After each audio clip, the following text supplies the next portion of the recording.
पवन digital recording studio Bakhtiyarpur Patna. हे मैया सबका तू आशीर्वाद दिहलू, हमरो पर दया कर तू।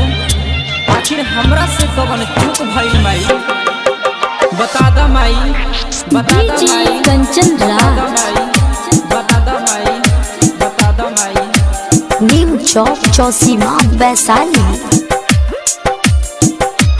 हाँ हाँ अब माई हंस वाली बिना बजवाइया सुनी लायर जी हमार हो।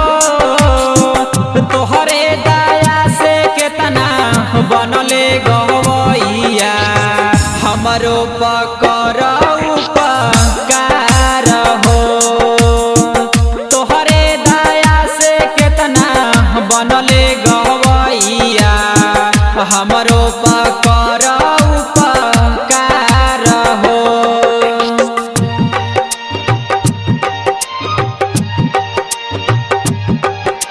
Music director DJ Kanchan Raj, Hajipur Vaishali. DJ Kanchan Raj, नीम चौक चौसीमा वैशाली।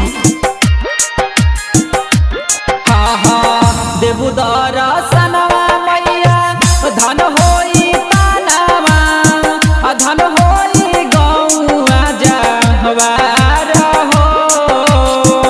अपने दुआरिया पर मूर्ति बैठवनी, आ जैतू हमरो दुआर हो। तोहरे दया से केतना बनले गवैया, हमरो पकर उपकार हो।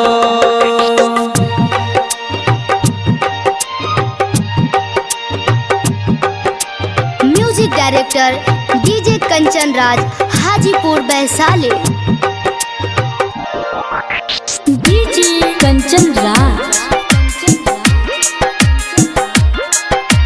नीम चौक चौसीमा वैशाली। हाँ हाँ नहीं हम पढ़ल लिखल, नहीं बागे नावा, नहीं कोनो बानी कलाकार हो। सब कुछ सीखै तू माई, गीतिया गवै तू, इहे बाटे अरजी हमार हो। तोहरे दया से केतना बनले गवैया, हमरो पकर उपकार हो।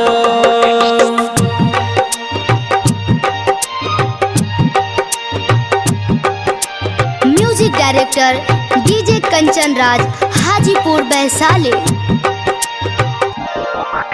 डीजे कंचन राज, नीम चौक चौसीमा वैशाली।